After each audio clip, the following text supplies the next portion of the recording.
This is CB Smallwood, and welcome to Wildcat Behind the Page, where we take a behind-the-scenes look at the making the comic book Wildcat, as well as the thoughts and ideas and whatever else is going on in my personal life and what have you. So let's get started. Let's get in it.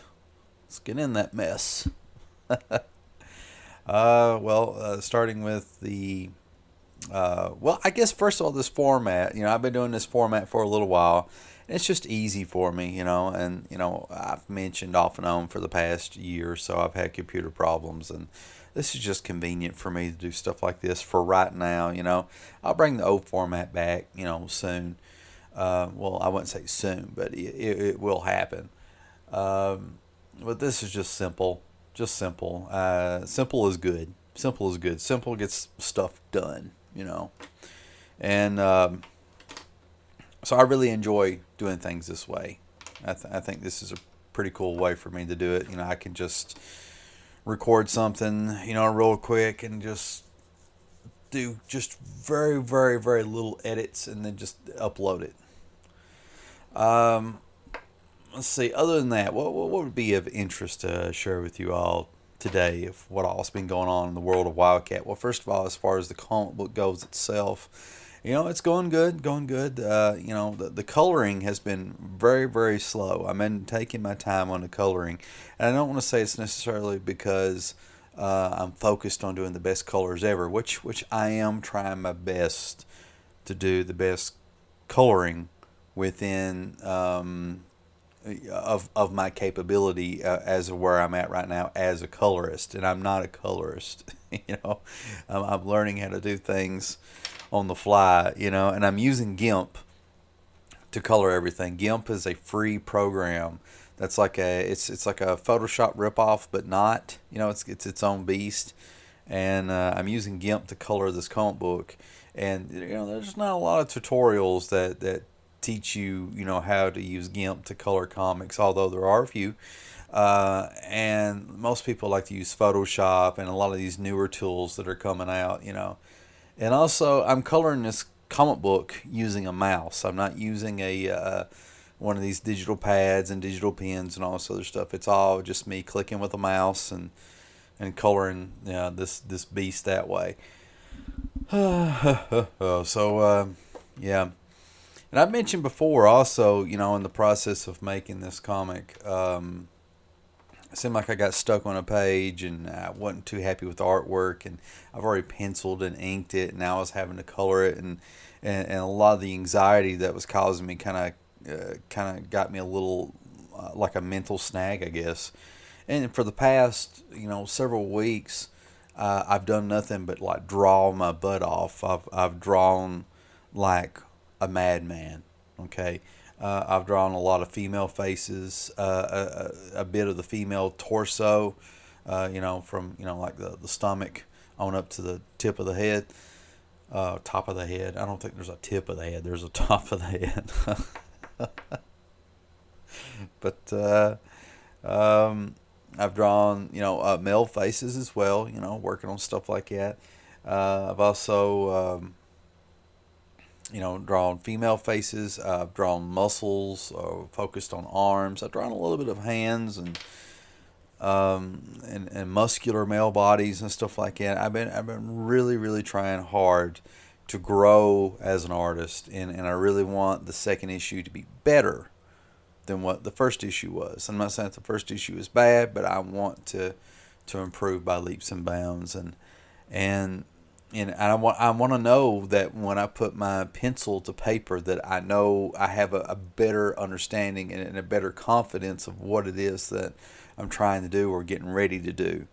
Instead of like, kind of faking it. And I don't want to fake nothing. I want to be able to, when I draw that arm, and I have it turned a certain way, it's going to look the way that it's supposed to look, as opposed to somebody trying to be a magician and create the illusion that it looks right when it doesn't.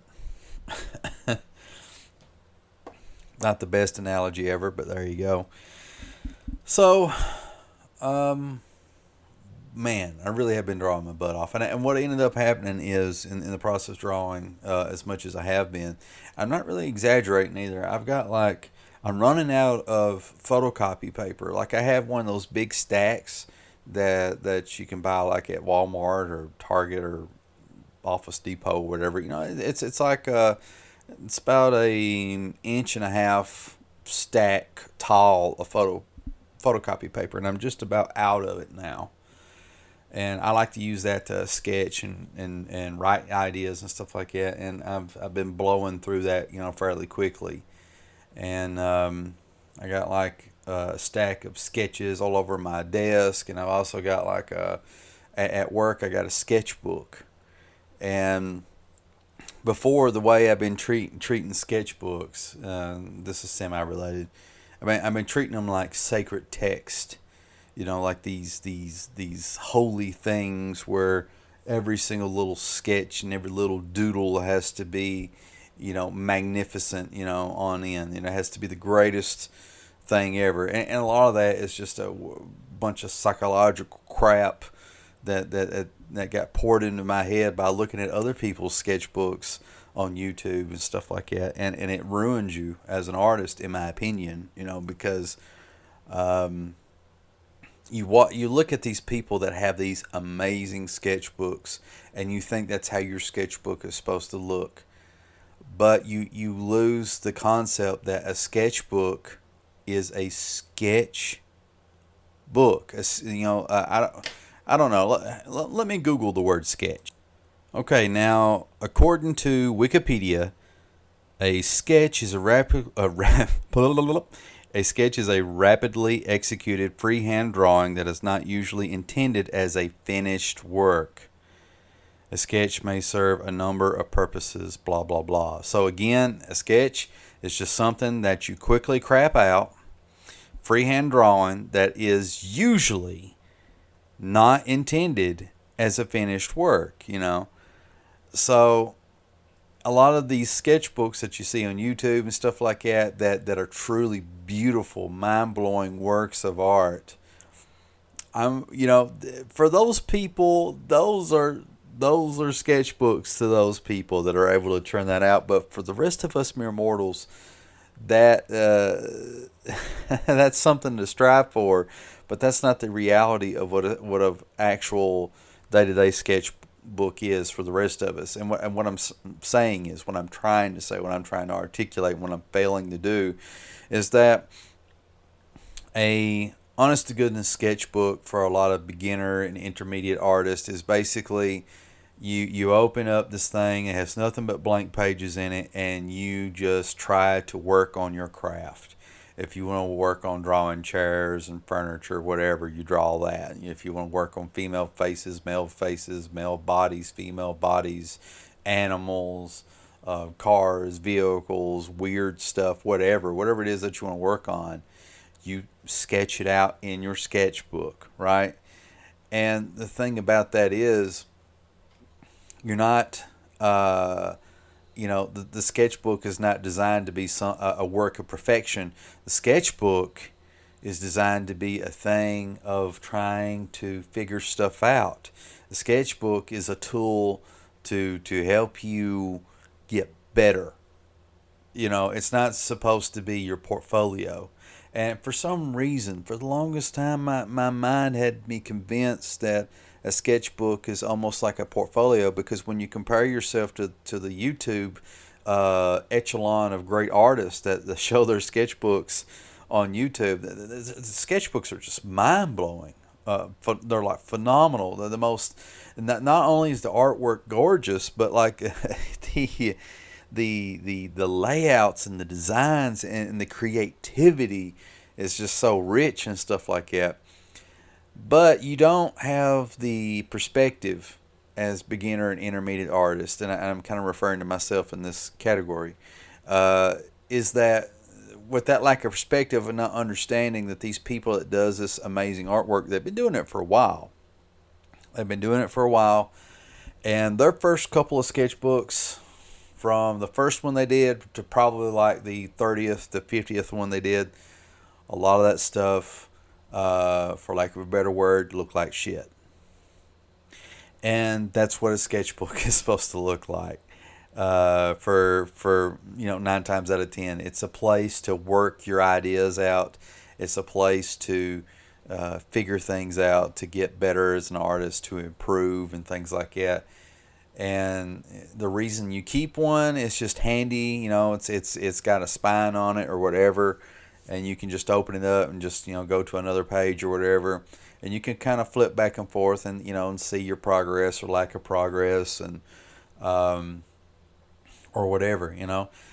And as you get better and better and better and better and stuff like that, your sketchbooks start to turn into like a really nice looking piece of artwork, and they actually end up looking like portfolios, where you put all your best pieces in, because the more you draw, the better you get.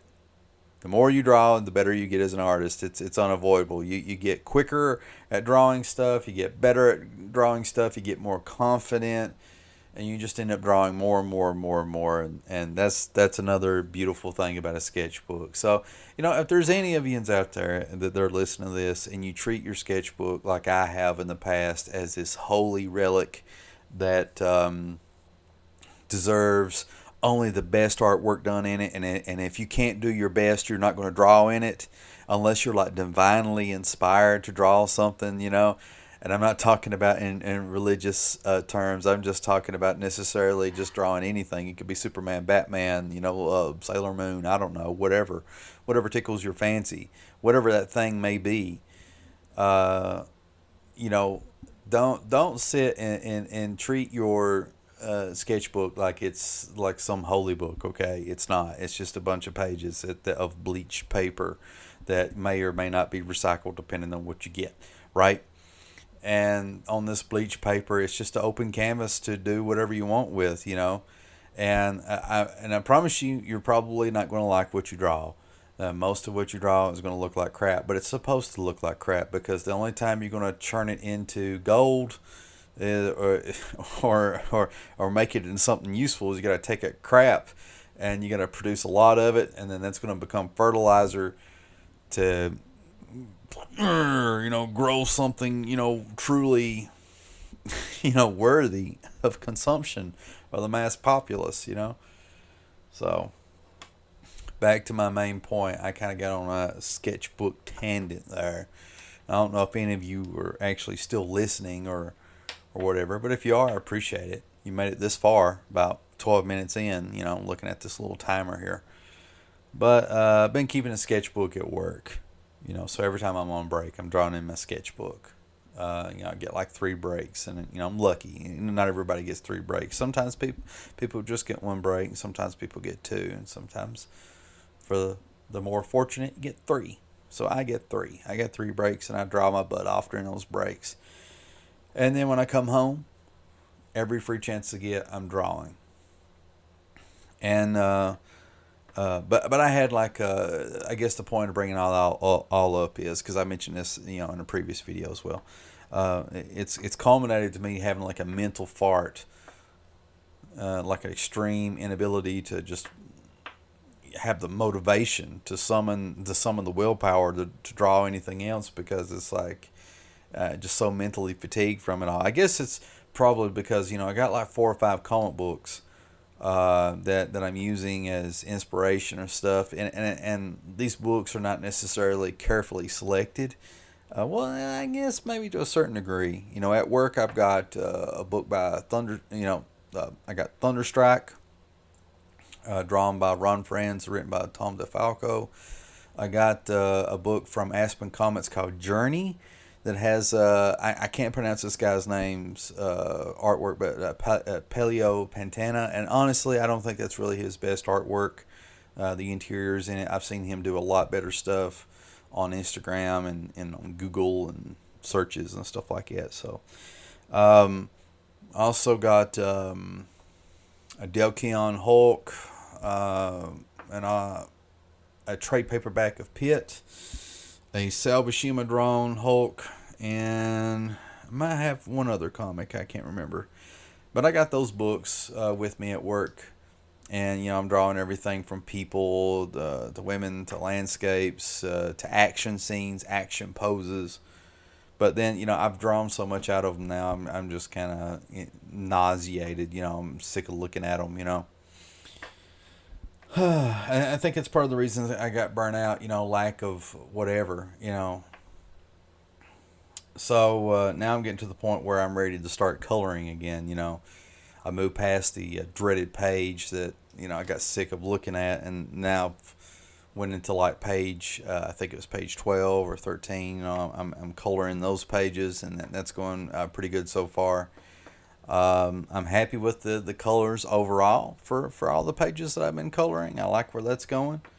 Um, Let me tell you about something else that I'm starting to get into. As the book starts to wrap up, as everything starts to get completed, I'm entering what I like to call the marketing phase. I think that it's important, in my opinion. I'm no expert. I'm learning as I go, and a lot of the things that I know and that I share with you guys and gals is stuff that I've read, stuff that I've researched, stuff that I've seen other people do. And so I watch, I learn, I incorporate, and I try to do myself. As to whether some stuff works or not, I don't know. So I'm figuring it out as I go. But having said that, I'm entering what I like to call the marketing phase. And I think as you start to get, closer to finishing something, you should start, try to promote it. At least I think that's, the best way to go about it. We'll see. So that way, when it comes time for a Kickstarter or Indiegogo, assuming I do that route, there actually be people that will show up and maybe buy the book, support the Kickstarter or Indiegogo. And so there's a lot of different ways to do the marketing to drive an audience to a potential backers to do that. And so I'm looking at things like Facebook and Instagram and YouTube, and I've been utilizing those, especially Instagram and YouTube has been the most successful. Facebook for me sucks hard. it Facebook is my enemy when it comes to sharing my artwork. I'm going to end up having to pay some money to get some advertisement on Facebook to make Facebook work for me. I'm gonna literally pay them money to actually make it work for me. Because that's the only way I'm going to get build an audience on Facebook. I can share my artwork to groups and stuff like that, but it's hard. There's a lot of people that are screaming for attention that are begging for people to look at their stuff, and honestly, there's a lot of people that's like 100 times better artists than I am, and they got so much creativity. So I'm competing against those guys and gals, and so it's a lot of sharks in the water, and it's very crowded. It's very crowded. So looking at all that stuff. So as I'm entering this marketing phase, and I'm looking at potential different websites and blogs and ways to promote the book, and ways to do it on the street and ways to do it digitally and all this other stuff. I've been kind of sending out feelers to see if there's any interest, and I haven't done much work yet, but like so far I've done two things. I've approached a publisher to see if they'd be interested in publishing, and I asked a question, and the question hasn't been answered, and that was like I think it's been like 2 weeks now, maybe. And about a week ago, I asked a popular YouTube vlogger, or however you want to call it, YouTube personality. I asked this guy, if he would be interested in doing a reviewing my comic book, because he does, comic book related stuff, and he has like a subscriber count of like about 9,000, eight or 9,000 subscribers, and still growing. And I haven't heard back, from that guy either. Now, from these two individuals that I messaged, through email, it could, and also through Facebook, for one of these guys also as well. It could be the reason I haven't heard back is like, honestly, they probably get a lot of emails, like like a ridiculous amount. You know, everybody wanting something from them, or actually, um, you know, it could be anything from death threats to you never know. You know, they probably get a lot of emails. That's all I'm trying to say. A lot of messages, a lot of emails, and all this other stuff. So, and I imagine in their personal and professional lives, they're probably pretty busy. You know. Um, so that's something, you know. My early attempts to build my book up and get the word out about it have not been super successful so far, but I've only tried two things. All right, I'm just now getting started, so it's a bit of a sobering wake up call of what I'm up against, you know, because unless you're somebody in the comic book industry, nobody really cares who you are or what you got. Doesn't matter how killer you think something looks, you know, there's a good possibility they think it looks awful, which I don't mind if people think what I got looks awful, you know. What I'm looking for is the people that think that it looks awesome. And that's the people I'm wanting to reach out to. And that's because, you know, that's my audience, you know. But trying to find those people and reach those people, even in the World Wide Web and how everything's interconnected today, it's just so hard. It's difficult. Uh, Moving on from that, I guess there isn't too much more to you know report than that. You know, I'm probably going to scale back the you know the Wildcat behind the page videos here lately. I feel like I've been doing like one a week. You know, which is more than what I've been doing in the past. I've been doing like you know once a month or something like that. But the reason I've been doing these Wildcat behind the page videos is honestly I enjoy doing them.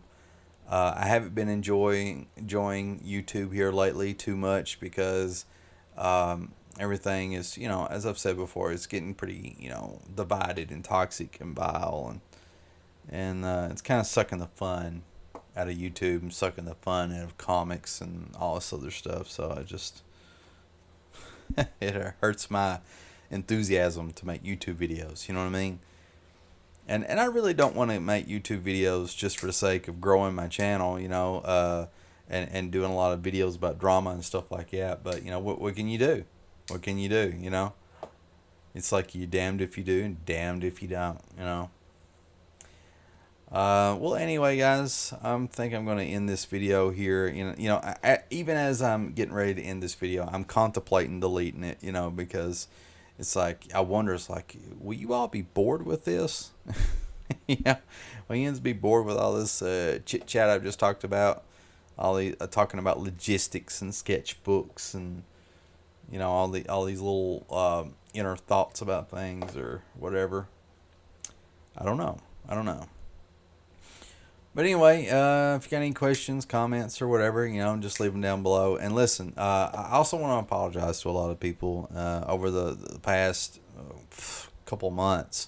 You know, I haven't really replied back or anything to any of the comments that people's left me on the last couple of videos that I've done.